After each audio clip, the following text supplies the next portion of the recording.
Alright, welcome to my video about the first hour of Dark Souls 2, Scholar of the First Sin. I've played Dark Souls 2 before. I'm really making this video for people who haven't played it before, and like maybe they've only played the first game, you know, Dark Souls 1. Or there's been some people who, prior to Elden Ring, they had only played, like their entry was Dark Souls 3.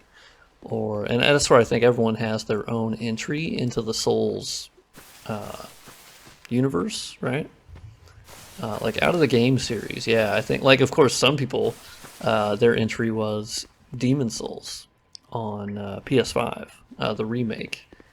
And so yeah, your context is sort of different based upon where you're coming from. Because Dark Souls 2, I think on average, is probably the one people come to later or last. Of course, it was the first game for some people.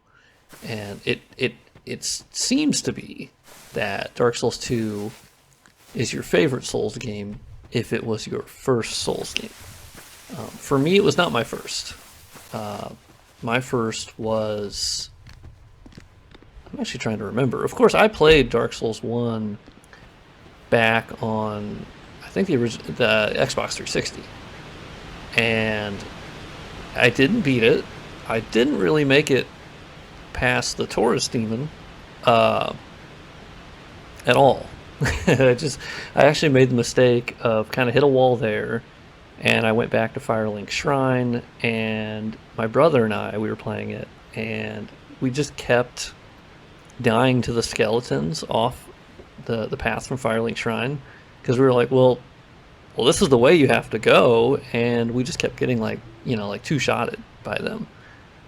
Which we did not heed the game design lesson, which was, yeah, don't go that way. Go another way. And we just didn't listen to that. So anyway, my history is, yeah, Dark Souls 1 to Dark Souls 3 to, I believe, Demon Souls. I emulated it. And then I ended up playing Elden Ring when it came out, absolutely losing my entire life to it, and playing that countless times. And then, no, actually, I take that back. I actually did, no, I played through Dark Souls 2. I played through it before Elden Ring, because I was basically impatiently waiting for Elden Ring, and so I spent my time playing every other Souls game imaginable.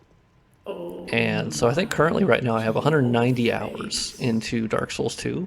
I actually have more hours in Dark Souls 2 than I do Dark Souls 1 or 3.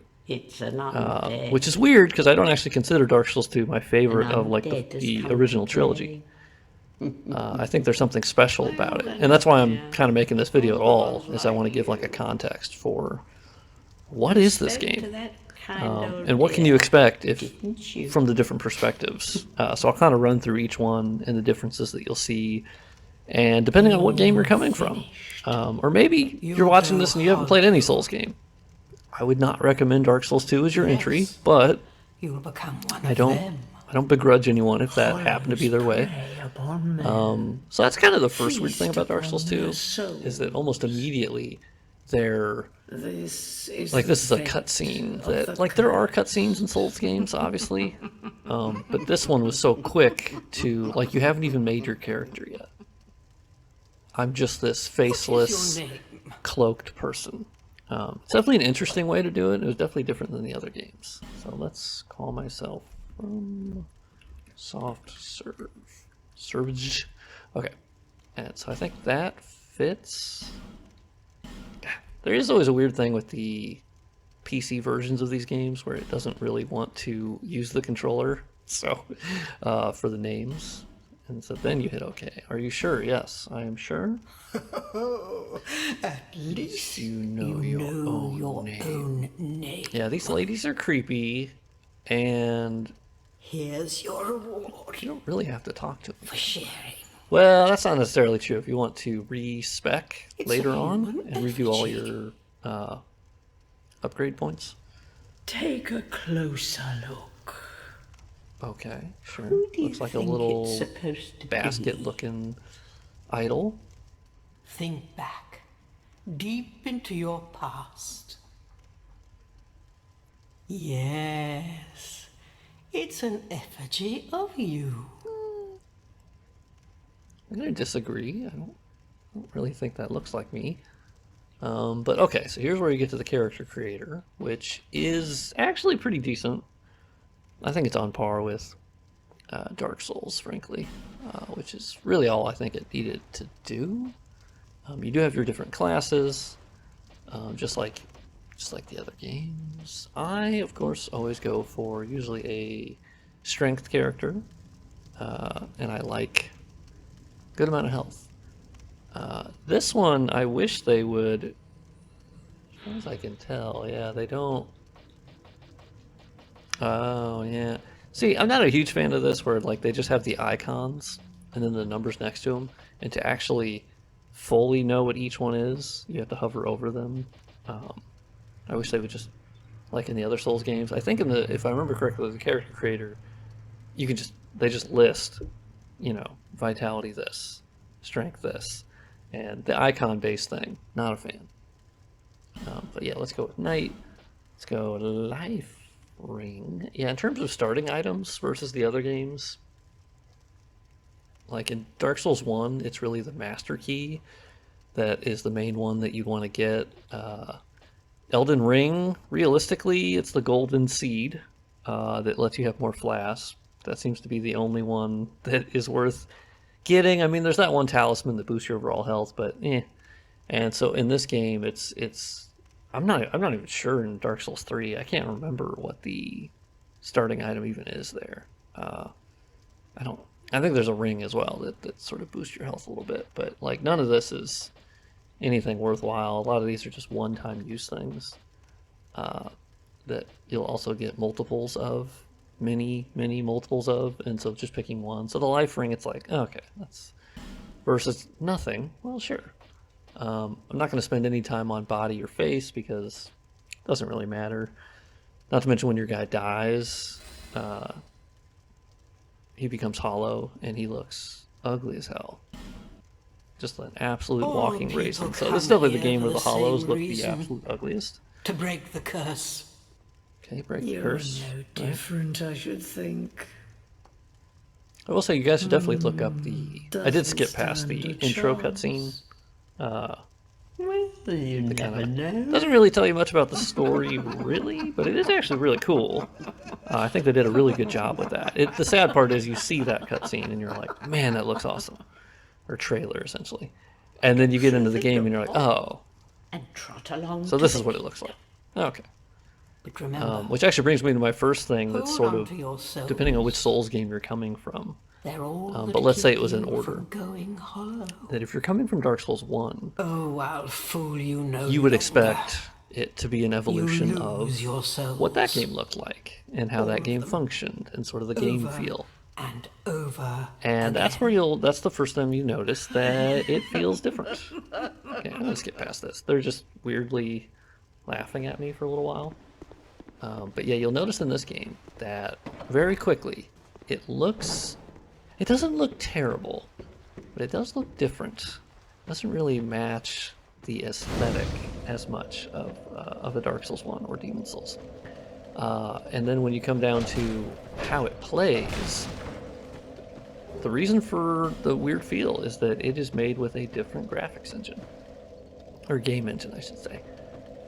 It is not made with the same... Oh, yeah. It's not the same game engine that they used for Dark Souls 1 or Demon Souls, which was sort of the same one that has been going on ever since. The Demon Souls, Dark Souls 1, Dark Souls 3, Bloodborne, and Elden Ring all share a common engine technology, obviously upgraded each time, but it's only Dark Souls 2 that is almost completely separate. There's a lot of reasons for that. Also, this is a glitch in the PC version that your character is stuck blocking all of the time, which actually reduces your stamina. And I always have to...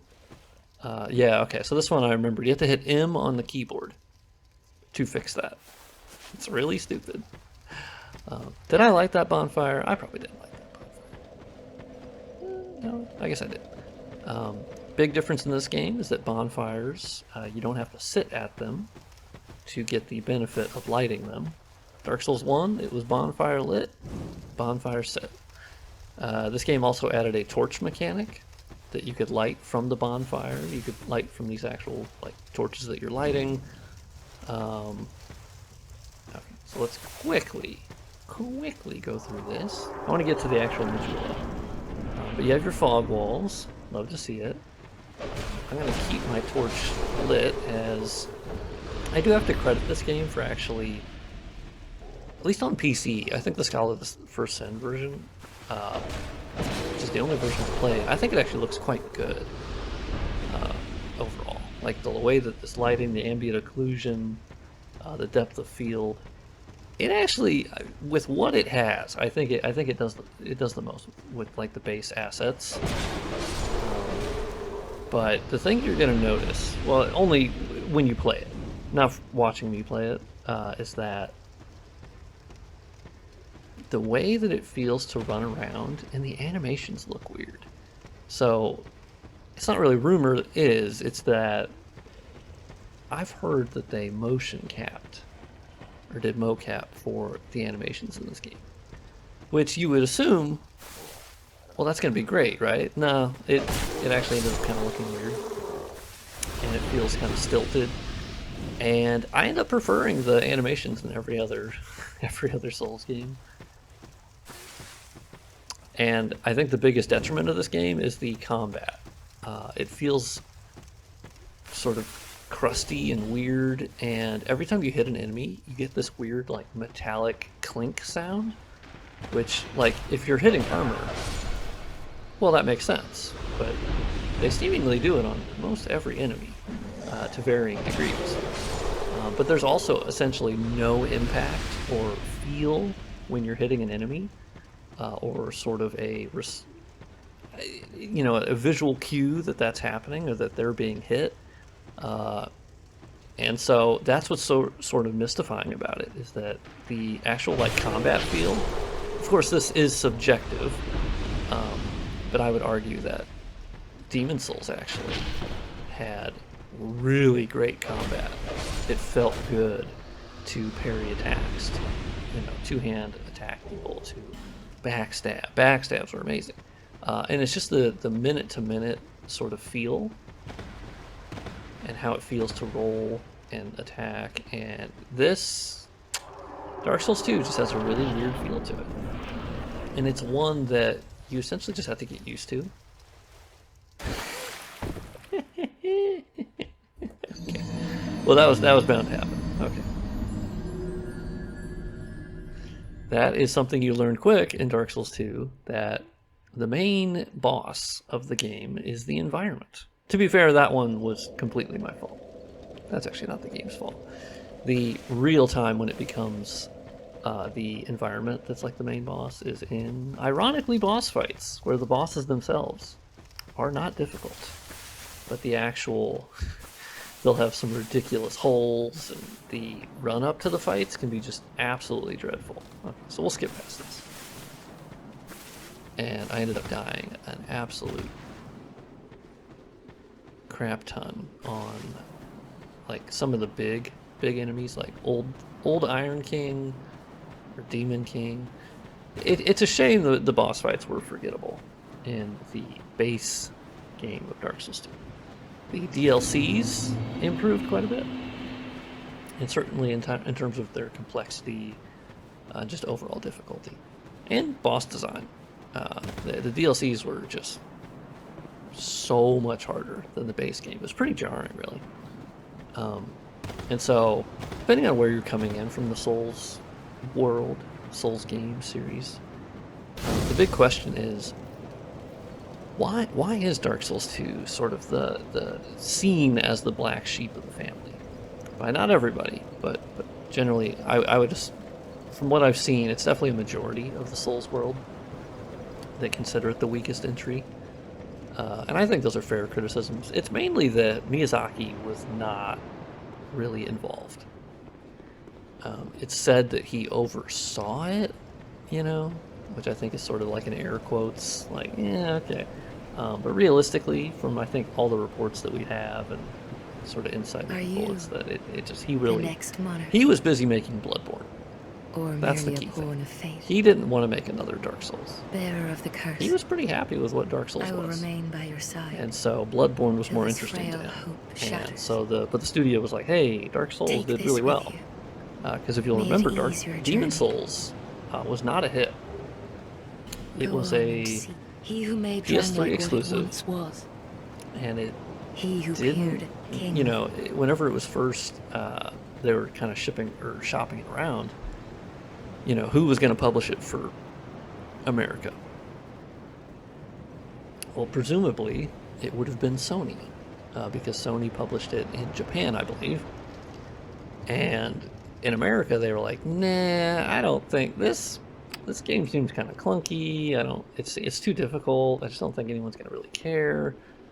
And of course, it's one of the big fumbles in the game industry because, as we know, Dark Souls came out 2 to 3 years later. I think it was 2011. Demon Souls came out in 2009, and obviously Dark Souls had a much better reception, and it was multi-platform. It was not an exclusive. And it became the definitive Souls experience, which at that time only had Demon Souls and Dark Souls, but immediately Dark Souls was seen as that's the one. And Demon Souls took a backseat. So, and thankfully we got a remake of Demon Souls because it was never ported to PS4, it was never moved off PS3. We've been able to play it with emulation. And I think we've seen just how much genius was in Demon Souls, like how much they got right. And that's where, you know, he didn't want to make Dark Souls 2. And credit to him, you know, he was like, I'm more interested. Bloodborne sounds awesome. He wanted to make something new.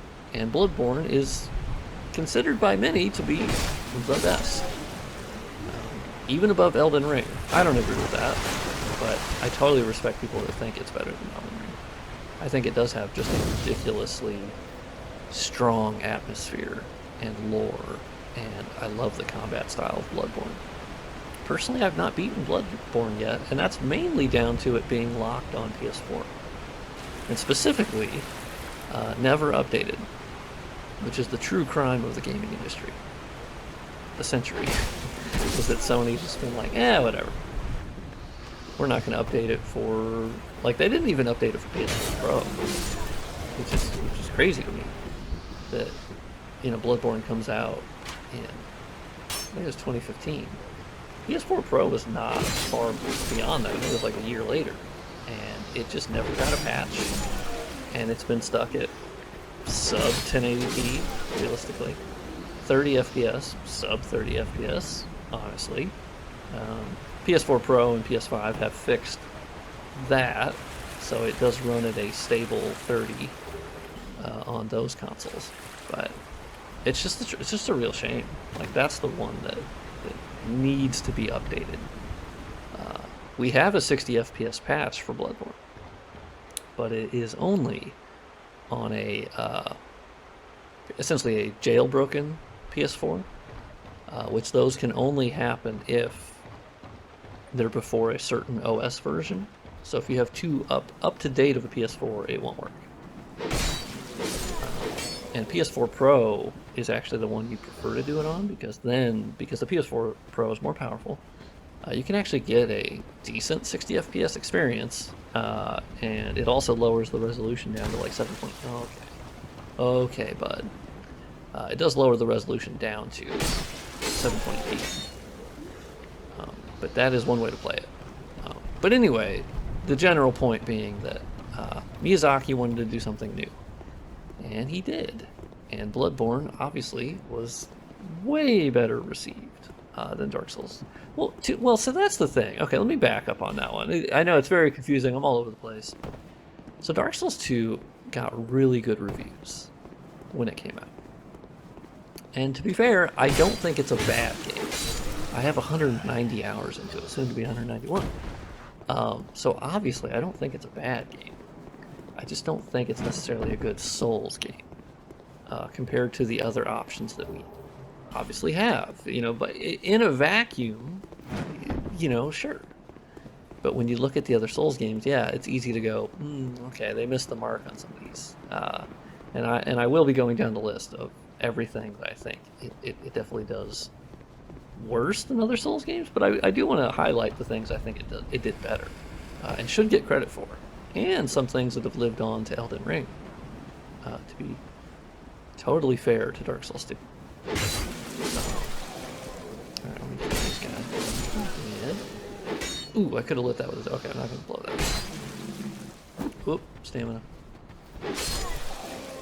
Okay. But yeah, so it actually got really good reviews when it came out. And I think if you look at the Metacritic right now, it's actually exceptionally good. And I think it's actually above some of the other games in the Souls series. Oh, see, they're the kick-ass backstab. I give credit to this game for putting some effort into absolutely kick-ass backstab animations. A little wonky to get them to activate, but then again, every Souls game has had a weird sort of activation point for backstabs. They all vary. Alright, we're getting a lot of souls. We're gonna get to the next bonfire. Okay. I tend to forget who I've killed and who is ready to get up. Okay, I guess we're good. But yeah, so Miyazaki was busy with Bloodborne, and essentially Dark Souls 2 had two developers, or two main directors. It was a separate team in FromSoft. It was not the same team that made Dark Souls 1. Okay, jump scare. And it was co-directed, the base game. And it definitely shows that it feels like they didn't quite know what they wanted to make some of the times. And they also just seemingly disagreed about what made a Souls game difficult. As that is probably the main thing people take away from Souls games, even if they haven't played them. They go, oh, they're difficult. That is the key thing that's been taken away from them. And I kind of wish that actually wasn't the case, because I think when you get into them, it's not so much about them being difficult.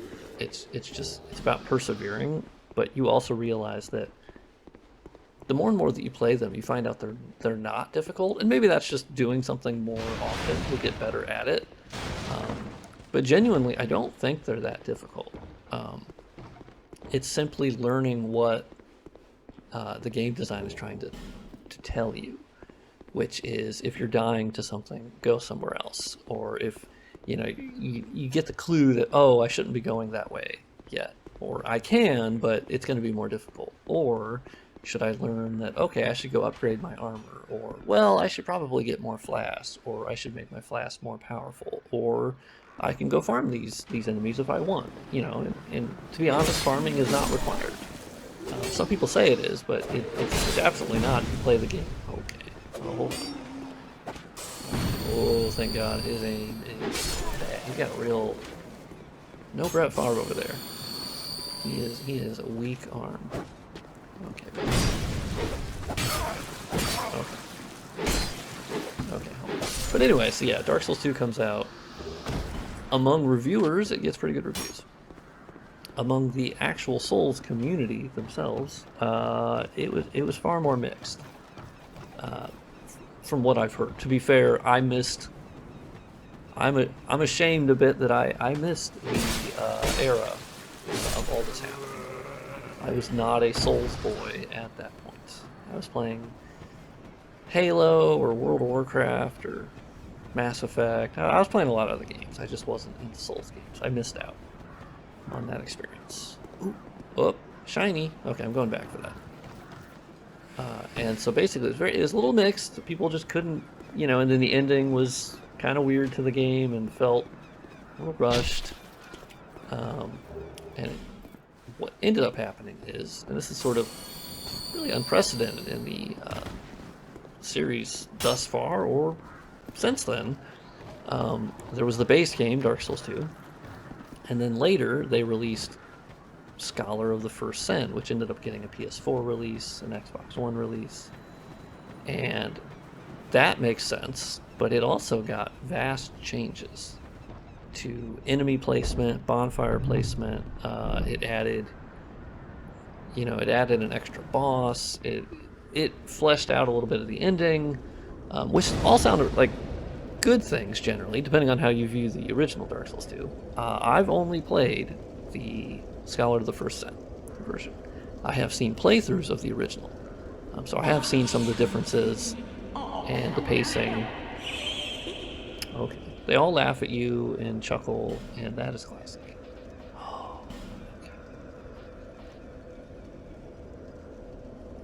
Okay, now that's the key to the blacksmith. You're gonna want that. You're gonna... Also, pro tip: life gems are your best friend in this game. You could realistically just play the entire game with life gems and not use an Estus Flask if you really wanted to, but obviously just use both. Life gems are sort of your consumable healing, which is brought, at this point in time, brought from Demon Souls, with its different sort of grass that you would eat.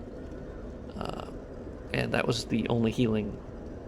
Like, you didn't have an Estus Flask in Demon Souls. Dark Souls 1 upended that and gave you that Estus Flask system. Dark Souls 2 gave you back consumable healing but kept the Estus Flask, which I think is actually a good change, and it's something that I miss. I miss life gems. Going back to play the other games, which I often do, I genuinely do miss life gems, because they're just very... You know what? Okay, I'll buy it. I had enough souls.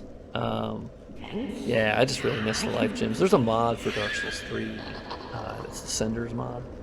Probably one of the most popular ones that added life gems back. And it is delightful. So I do want to credit something to Dark Souls 2. They added some quality of life changes that the series hadn't seen yet. So for instance, like when you're using these Soul of the Lost Undead, you can actually use multiple. In the original Dark Souls 1, before the remaster, you had to individually do, if you had 5 of them, you had to do 1, 1, 1, 1, 1, 1. And you got pretty quick about that, but it still took a lot longer. So in this game, they were like, oh, we'll let you use, okay, we'll let you use them whenever you want, or all at once. And the other thing being that bonfires, they have instant, you have fast travel from the beginning. Dark Souls 1, you had to make it basically halfway through the game. Or, depending on how you look at that, slightly more than halfway through the game. Okay, I don't know why I did not mean to hit that button. I've been playing Neo too much, where X is attack, and not use item like it is in Dark Souls. So, yeah, it definitely gets credit for that. There's also going down ladders fast. That's a very nice feature. So it gets credit for a lot of things that were pretty cool. Another thing that was excellent. Okay, but hold on, I'm trying to talk. The other thing that I think is really nice is you could power stance in this game. So you could equip, 2 swords, 2 axes, you could even mismatch if you wanted. And interestingly enough, that is something that Elden Ring brought back. Slightly different method, but still... Because, yeah, it was not in Dark Souls 1. And Dark Souls 3 had specific weapons that could be used in both hands. But it was not... You couldn't just equip 2 items. Or 2 weapons that you wanted. So that one was much different. And, yeah, it didn't return until Elden Ring. Which, again, interestingly enough, the co-director of Elden Ring was one of the co-directors of Dark Souls 2. And whenever they were working on the DLC for Dark Souls 2, there's 3 of them, and they were highly lauded, quite honestly. Very hard boss fights. That was led by one person, which is the same guy who co-directed Elden Ring. So there's a reason. There's a reason for some of the Dark Souls 2 things to lead on into other Souls games. I'll admit, I always forget which things are locked, which things are not locked. Okay, let's use the font walls. So we're making good progress, but I'm sure you can already tell that another difference to Dark Souls 2 going chronologically from Dark Souls 1, is that the level design is... It's not 100% linear, obviously. Like, there are parts that connect to others. But mostly, it is sort of... okay. It's a straightforward thing. You sort of learn where they're trying to... I forgot that there were barrels. Yeah, so it's sort of a straightforward trek through all the areas. It's actually basically what Dark Souls 3 would indicate. I'm having really bad luck. I mean, I'm not dying. These morons are running into the barrels. Yeah, Dark Souls 3 definitely... That's how it functions. It is not an interconnected world like Dark Souls 1, which was just a very intricate puzzle-like. Brilliant. I think it's what really puts Dark Souls 1 above all of them. In some ways, I'd say it's what puts it above Elden Ring in terms of, I think, just genius. Elden Ring is admittedly the best game I've ever played, and I definitely hold to that. Oh, okay. Let me show you a little trick. Assuming I can get this to work. It's usually 50-50.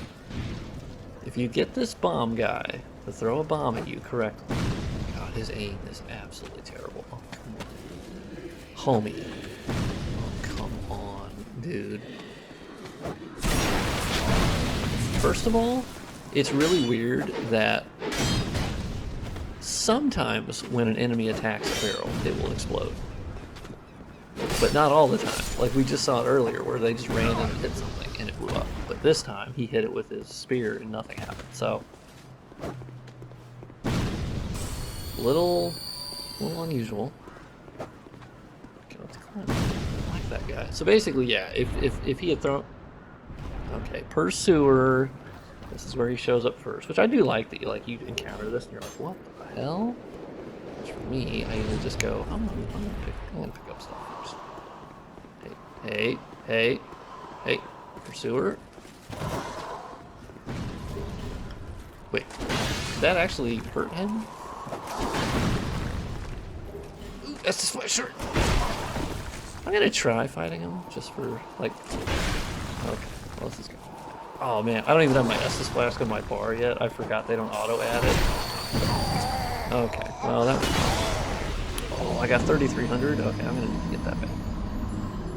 Which leads me to the biggest criticism of Dark Souls 2. If you had to pick. If one had to pick. If I have to pick. Is that dodge rolling traditionally would give you iframes. And the iframes would be based on if you are fast rolling, mid rolling, or fat rolling. Which in Demon Souls it was a little different. But Dark Souls 1, very clear cut. Light roll, fast roll, or fast roll, mid roll, and then fat roll. Well, Dark Souls 2 was like, alright, let's try something new here. And they have like, I think it's like 8 to 10 different variations on the roll and what the speed is. That is fine. That I don't have an issue with. The difference is they linked your rolling iframes amount to a stat that you would have to level up, which was called ADP, or adaptability.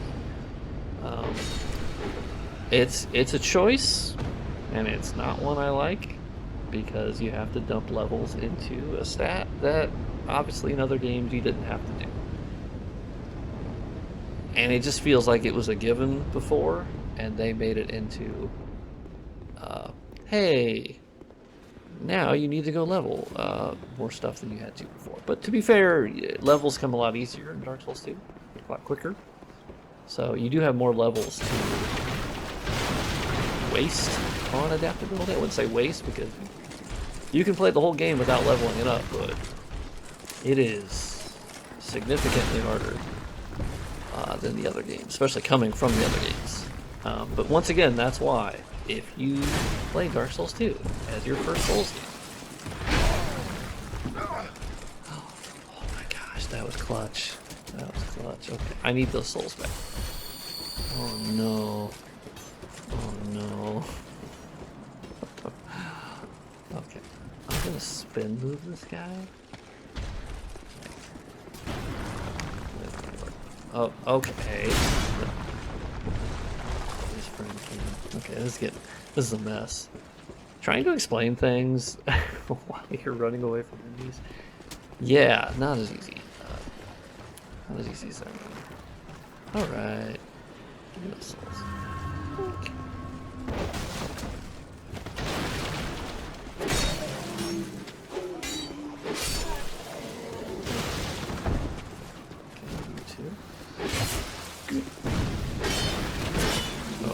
Oh, mama. Alright, retreat. Oh, whoa, no. Oh, no.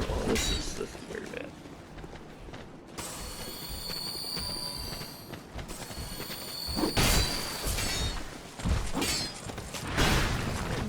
I'm pretty sure I'm gonna die. That was not worth picking up. That was not worth. Ooh, can one of you guys hit this?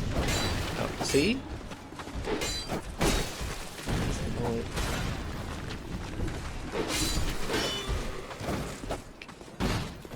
Not that strong. Oh, hey, hey.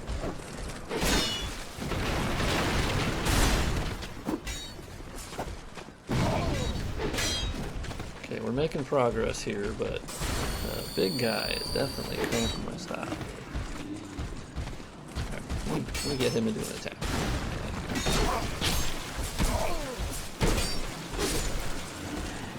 Right. 2 guys left. Come on. Oh, no, 3 guys.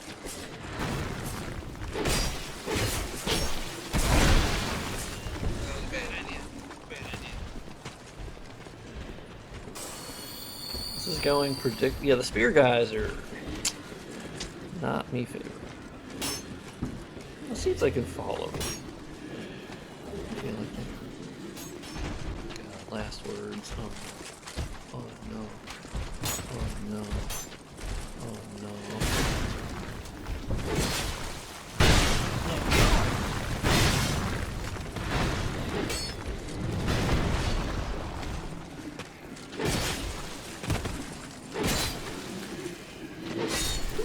Okay. Alright. Just had to focus there. Oh, come on. This is it's so bad. Okay, I think I'm past the worst of it. What a journey there. What an absolute...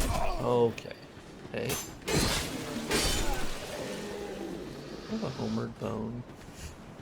I'll certainly use one right now. God, what was I even talking about at that point? Or anymore. Yeah, ADP. That's right. So ADP, like that is... Okay. That is a definite choice that I don't generally agree with. Because now I'm just gonna...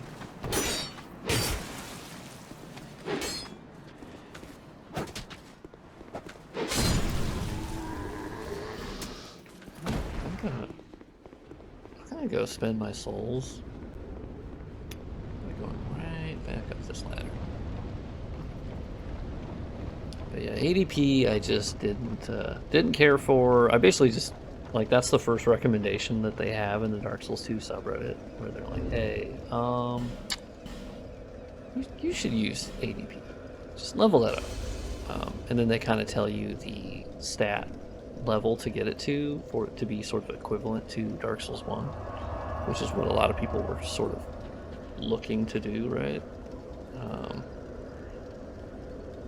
And, you know, once you get used to it, like, it's something that they tried, and I do respect that. I think they tried a lot of things that really worked. For instance, you can see here, you can burn stuff at the bonfire. Like, human effigy is similar to the hollowing in, like, some of the other games. Well, Demon Souls specifically had where you basically, you were half health if you died. And in regular form, and then you got in soul form and you would have half your health. And it was a similar sort of method here where Dark Souls 2, every time you died, as you can see up in the top left there, it reduces your total health. And the human effigy, you can pop that and it will basically give you your total maximum health back, which is a fine mechanic. But at the bonfire, you can also burn what are called bonfire ascetics, which are actually really cool. And I think that's something they should bring back, where it basically, if you burned that, it would change the area around that bonfire, so not the whole game. But around that bonfire, it would change it to essentially like a new game plus one. Or just new game plus. And, they'd be more difficult. The loot would change in some cases. Even boss souls that dropped were different if you did it for boss fights. But it was a really good way to farm for items. And just really interesting sort of like challenge mode thing. You could kind of equip or enable when you wanted to, but then it wouldn't affect the other bonfires. And which leads me to actually one of the other really big things that Dark Souls 2 did correctly, I think. And it's really the only one that's sort of done it, is an actually good new game plus, where they changed up boss fights, they added enemy placements, they changed a lot, and it should be lauded for that, because that's a lot of effort, and I was having a blast. And I remember doing New Game Plus on Dark Souls 1, and I was pretty let down. I got Gwyn's soul the first time I played, obviously, because he beat him, and then I was like, oh, okay. I googled this, and I was like, okay, I can make Gwyn's sword by getting, playing New Game Plus and getting to the big armorer guy in Anor Londo. And I was pretty let down by the sword itself, too, but, I was let down by the fact that I just really hadn't noticed any differences other than, like, the enemies are more difficult. Bearer of the curse. But that's because they have more health and they do more damage. Dark Souls 3, pretty much the same thing. Stronger souls. And Dark Souls 2 stands out. Even Elden Ring, I went into New Game Plus, and I was like, oh, okay. It's not really... And that one, I give it a pass because the base game is so massive. Just unbelievably massive. That I don't blame them for not going through and being like, hey, we're going to change up a bunch of stuff in New Game Plus. No, they had their hands full. The fact that that game exists at all still sort of blows my mind. Okay, so let's update our Estus Flask shard. Because this game is kind of crazy. You start with like one Estus Flask. Which is another change from Dark Souls 1, where you started with 5, and you could kindle a bonfire to get to 10, and then 15, 20 once you get the rite of kindling. But in this game, which is actually what set the precedent for Dark Souls 3, where you basically had, and for Elden Ring, where you had your flask, but you started with a low number, and you manually had to go around and find, okay, here's a shard, okay, then an undead bone shard to then upgrade how much each flask heals, and that's been continued on ever since.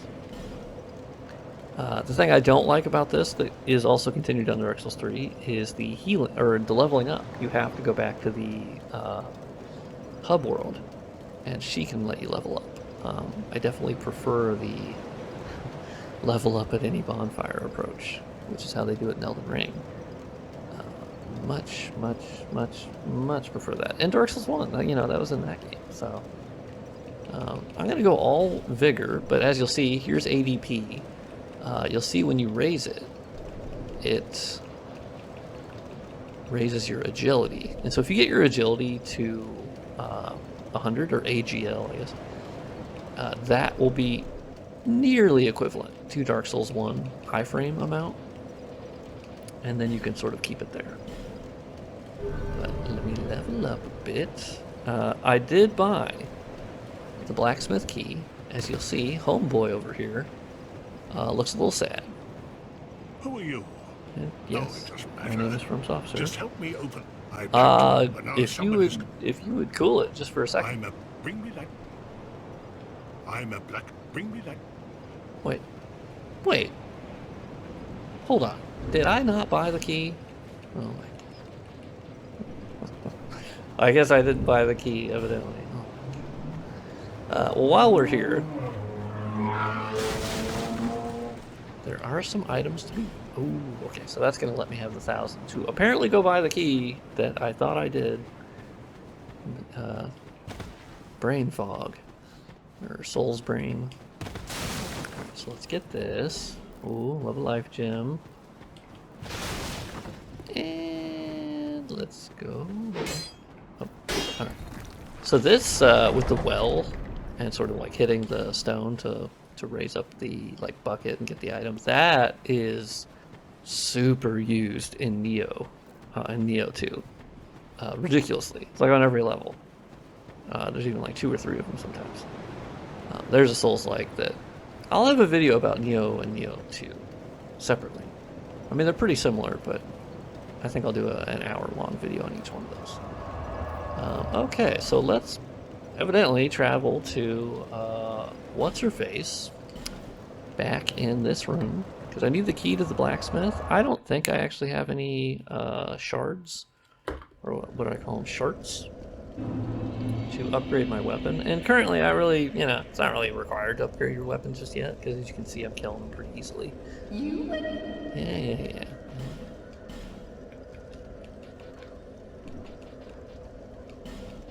I did buy the key. Yeah, held 1. Huh? Okay, am I crazy? I talked to Homeboy. And oh my god, I'm dumb. I forgot. You unlock it yourself. You don't hand him the key. It's crazy that I have 190 hours in this game, and I forgot. The things you forget playing these games. Alright there, Homeboy. I did it for you. I could have just handed you the key, logically. But first, let me set. Yeah. Let me loot. Nooks and crannies. Short bow. Alright. Thank you. Yeah, I'll be back, dog. Okay. So I've leveled up. Gotten the key. Let's see if I have a... Ooh, I have another shard. That's right. I got that from the well. But as you'll see with my character, the hollowing is pretty nasty. And I believe it's progressive. Like, it does, if I remember correctly, it gets progressively worse and more disgusting, like, that your character looks. Which I think that's actually kind of a cool effect. They look so ugly. And then the hair being still kind of normal looks really weird. But yeah, if I use a human effigy, which you can burn it at the bonfire if you want, or just straight up use it in your inventory, then my beautiful, beautiful self is back. So let's go talk to her again. Is that a shard? It is, yes. To see light, however.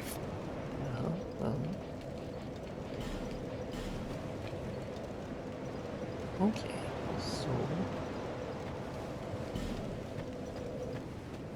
I have to say, like, this game overall, I think, has some definite art design issues and level design issues where I think it just looks, like, especially castle interiors and some of the exteriors just look really flat. But I have to say, I think this is a stunning hub world, and I think it holds up because, like, look at that giant statue off in the distance, depth of field working, the giant mountains, the fog, the giant tower over there, and then you just have mountains and all around you, and and the water. It really, and then it's got that peaceful sort of ethereal music going on, the sun shining.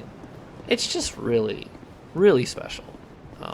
And I think there's, let me show you another area that I'm going to go to perhaps a bit earlier than you need to. So there are options of like which way you want to go. It's just like Dark Souls 3, where there are multiple paths, but it does funnel down into sort of the path eventually. But sometimes there will be 2 or 3. Like here, there's plenty of options of like, oh, I can go this way, I can go this way. There are certainly recommended ones, and there does become a sort of natural order to it. Okay. Okay, while I'm on the way here, a really interesting thing about Dark Souls 2 for me is that, so at launch for the game, FromSoft was like, it's not connected to the other games, don't worry about it. It's not some sort of interconnected world, even though it has 2 on it, Dark Souls 2. And that is actually not true. There are many, many, many clues in this game that it is in the same universe, and it is connected. That's one of the most interesting things about the bonfire ascetics, or if you're just playing New Game Plus in general, is that by doing that, the just like Dark Souls 1, where there's like the boss souls, you're seeking the large souls. There are 4 in this game called Great Souls, but in New Game Plus, they're different, and they're actually souls from the 4. I can't remember what they're called. Whatever boss souls in Dark Souls 1 of Nito, the Bed of Chaos, which was the Witches of Izalith. You had the 4 kings, and then you had Seath the Scaleless. And those are all souls that you get in Dark Souls 2, but using New Game Plus. And to me, that's fascinating. And Dark Souls 3 even has references to Dark Souls 2. Not that many, but there are. There's weapons, there's armor sets that sort of mention Dark Souls 2. And that's my theory, is that, not to mention that in this very area that I'm in, that cathedral that I'm looking at over there houses a boss called the Old Dragon Slayer, who is none other than Dragon Slayer Ornstein, or Ornstein, from Dark Souls 1. And it's interesting, because when you play Dark Souls 3, a little bit of spoilers, but it's not massive. It's sort of stuff that most people miss anyway, because most people aren't, the story in these games is pretty off the beaten path in some ways. But you find Ornstein's corpse in Dark Souls 3, not in any of the DLCs. It's in the where the Nameless King is, and so we know in the lore and like the item descriptions that he left Anor Londo, even though we killed him in a boss fight. But canonically, he left Anor Londo in search of stuff, and so it strikes me that there's some differing thoughts on where in the timeline Dark Souls 2 takes place, because either Dark Souls 2 takes place after Dark Souls 3, which is why you would have like an old Dragon Slayer and it's so removed, but I think because you find the corpse of Ornstein in Dark Souls 3, well then obviously Dark Souls 2 would take place beforehand, as he is in this world. He's in Drangleic, or I don't remember if that's actually the name of, I think it is, of this land, instead of Lothric or Lordran, right? And so this could just simply be another place. But because in New Game Plus you get the boss souls from Dark Souls 1, as essentially it's explained that they keep coming back.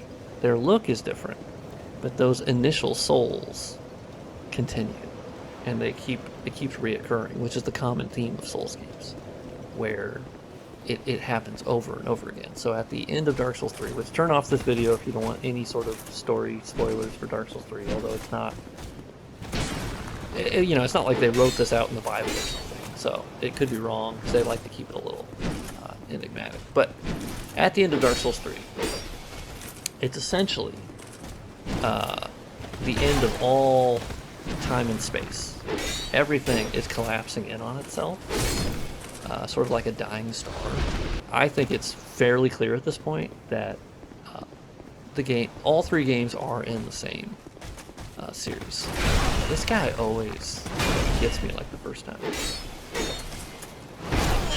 Okay. Buffering. Oh wait, I have literally nothing on my bar. Oh, I've been talking too much.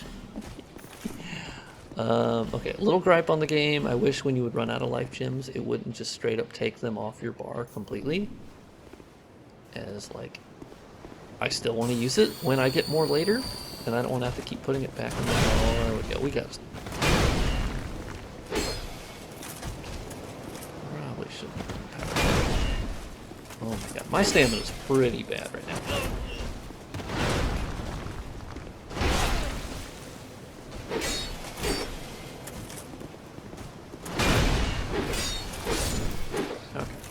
That took a while. As you can see, this area is actually really good for farming souls, as you can get like 400 per one of those people. And then ignore those guys.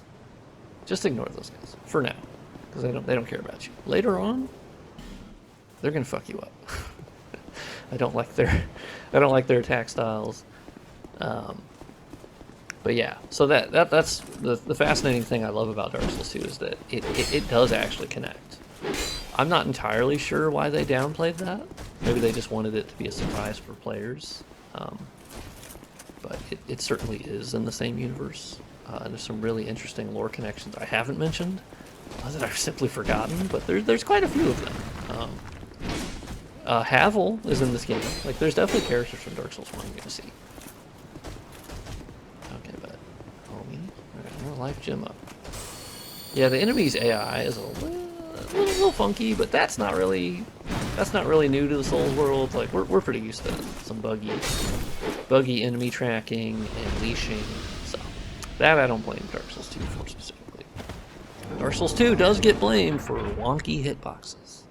There are many times that you're like, I did not get hit, which can be down to ADP, but even beyond that, once you've leveled up ADP, there are times where you're like, I'm pretty sure I hit that enemy, but I didn't get credit for it, or that you think that they shouldn't have hit you, but they did. So there's plenty, I think they call it hitbox porn, where you're like, okay, don't like that.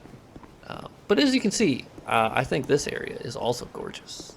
I think the art design for here absolutely holds up. If you had played this on 360 and PS3, not as much.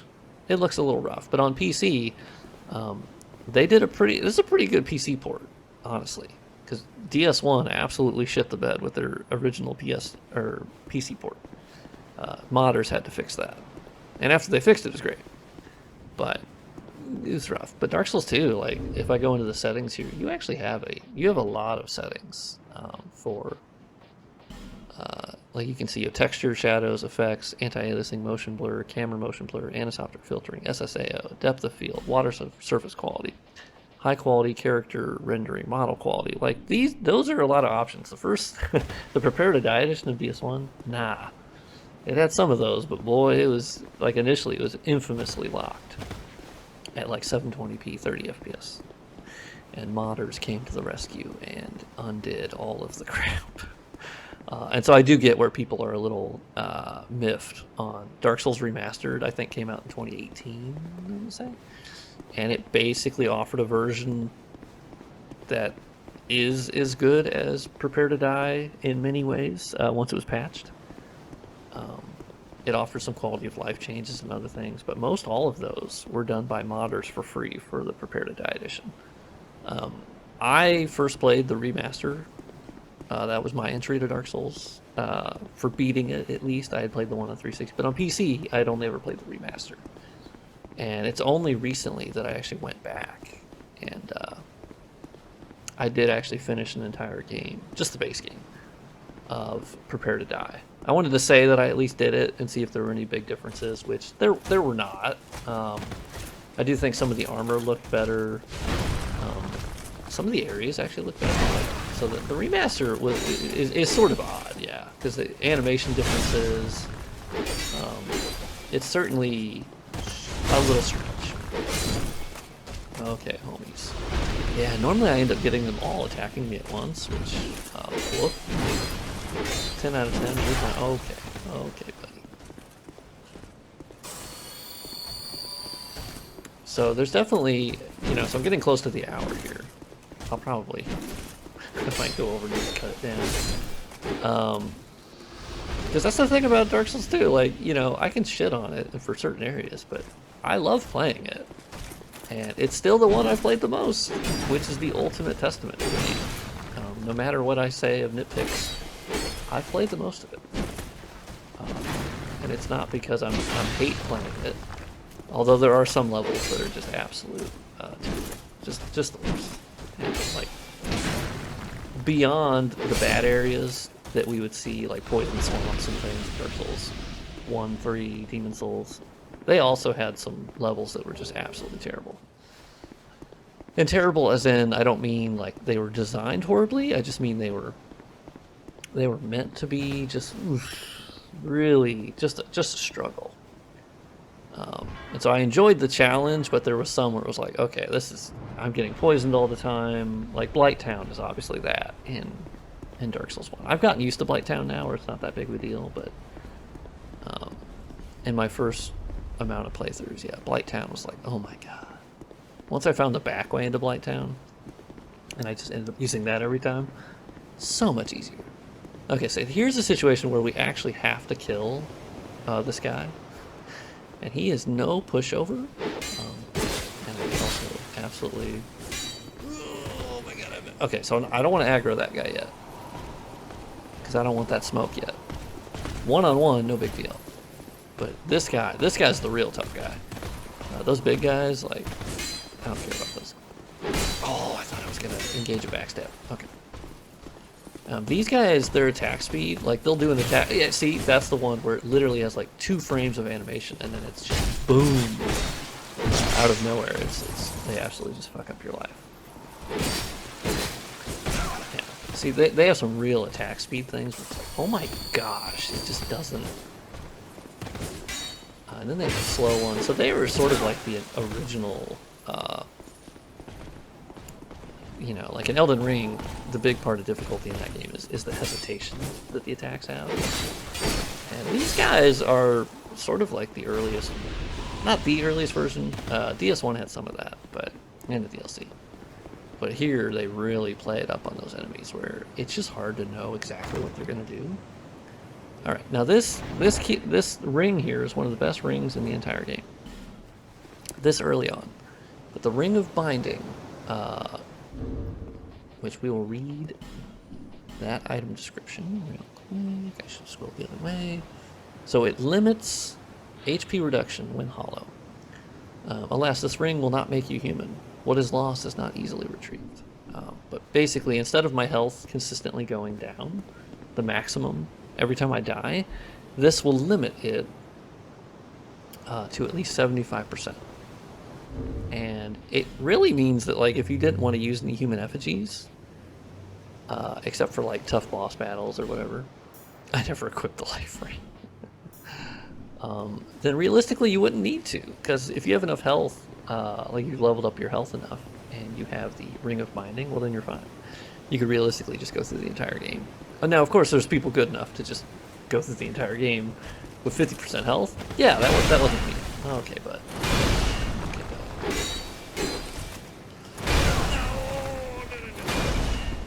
Also, drinking an Estus Flask in this game, oh, it takes forever. Another big difference, which I know I'm doing these like super out of order, but that's just, there's too many differences in things. I was hoping he wouldn't do that. Oh, okay. I did actually die. Okay. Oh, that's the one I could have punished. Yeah.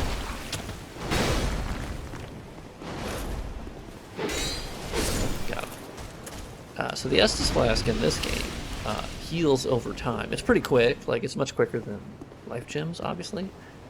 But it is over time, and you have to remember that it is not an immediate chunk that you get back, like Dark Souls 1 and Demon Souls for eating the grass. But yeah, so I think I'm going to end it on this boss fight, because I've been going here for a little bit more than an hour.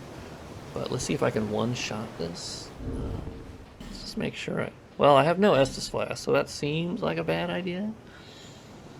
But we'll see. Okay. What's the worst that can happen? Now you'll notice earlier in the level, those little levers that were coming up after I killed like a certain enemy or whatever. That is, you know, you can hear it happening in the distance, but I remember my first time through, I was like, I don't know what I'm doing here. But it actually, the rings of this arena, it lifted the outer rings to give you more space to fight this boss.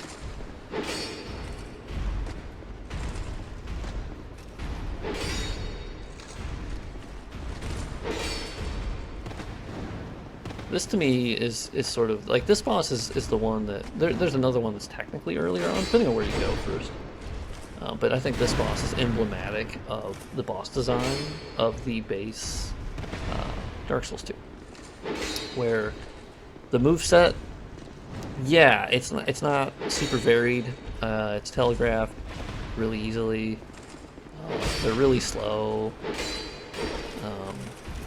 and it's just kind of a letdown, really. You're like, oh, okay, this guy isn't really this guy isn't really that tough. And if I did end it, if I had been quicker and yammered on less, I would have gotten to the other boss in this area, which is the old Dragon Slayer, which is Ornstein from DS1, which I would recommend anyone that has not done the boss fight, Google that fight, and look how Ornstein, look at his moveset in Dark Souls 1. And then look at his moveset in Dark Souls 2 as a boss. They did him dirty, as they would say. His moveset is just really boring. He loses his lightning. He gains some sort of shadow ability thing that doesn't make a lot of sense. He's a lot slower.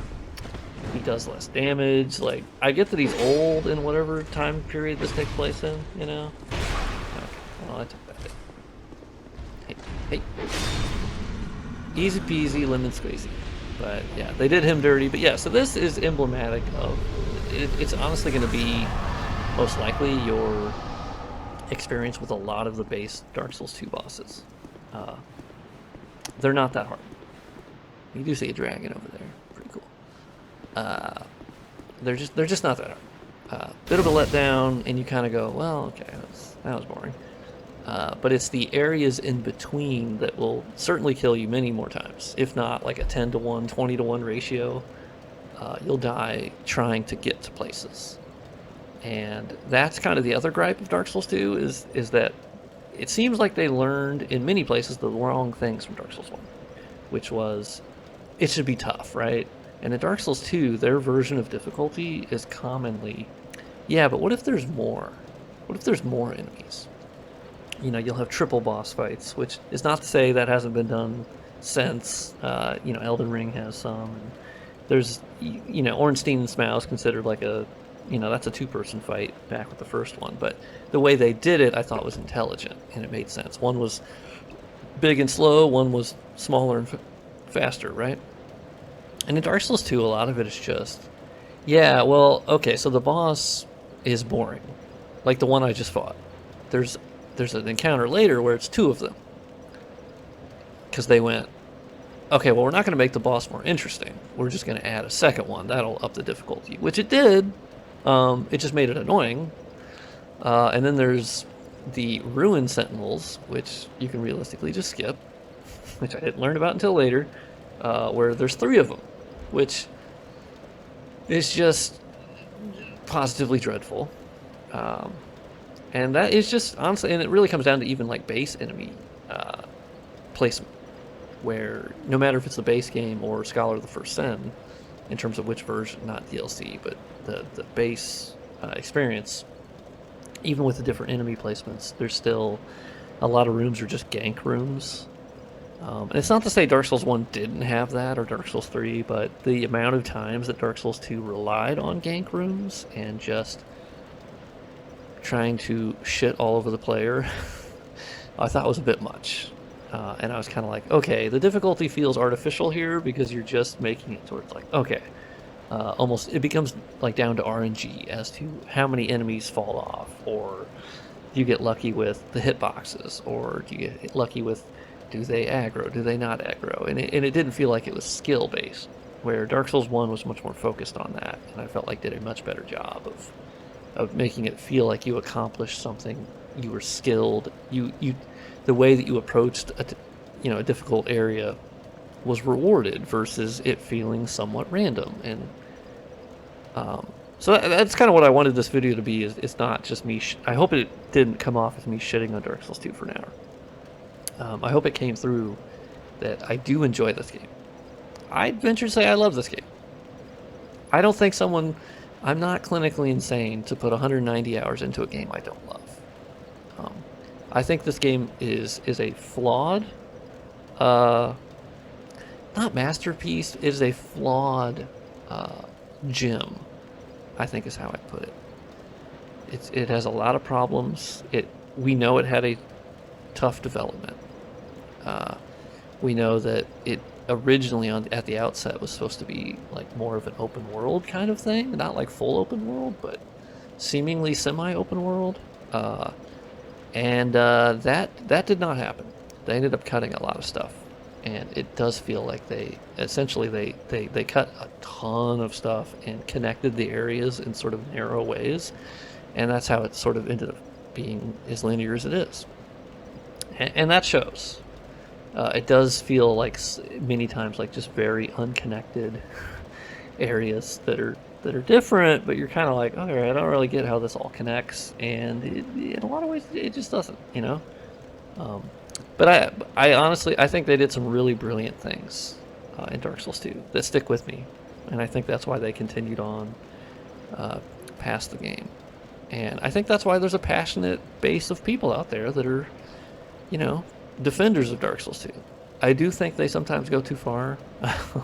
Where I saw a Twitter thread a couple weeks ago, someone saying Dark Souls 2 is better than Elden Ring in every way possible, and I went, that one to me felt, anyone's entitled to their opinion, but that one to me felt very, I was a little baity, where I'm like, nah, I'm sorry.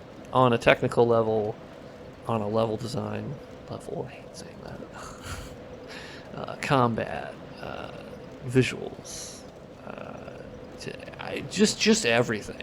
Elden Ring is on a different level, made at a different time, with a more skilled team, a better engine, a better vision. I would argue from Miyazaki and the co-director, but clearly Miyazaki was very deep into the Elden Ring. So that one to me was a bit far, but I think Dark Souls 2 deserves more praise than it gets. But we should be able to be honest with its faults, and there are a lot of them that I just don't think measure up to the other games. But I have 190 hours into it, so I would say play it. Try it out. And hopefully this video has given you a little bit of context, admittedly scattershot, of, you know, how this game differs from the other ones, and how you might view it coming from the other games first, or if this is your first game, now you might have a better idea of like, okay, what are the other ones going to be like after I play this? And I hope you enjoy it. I hope, you know, if you play any of it or you have any memories from Dark Souls 2, leave it in the comments.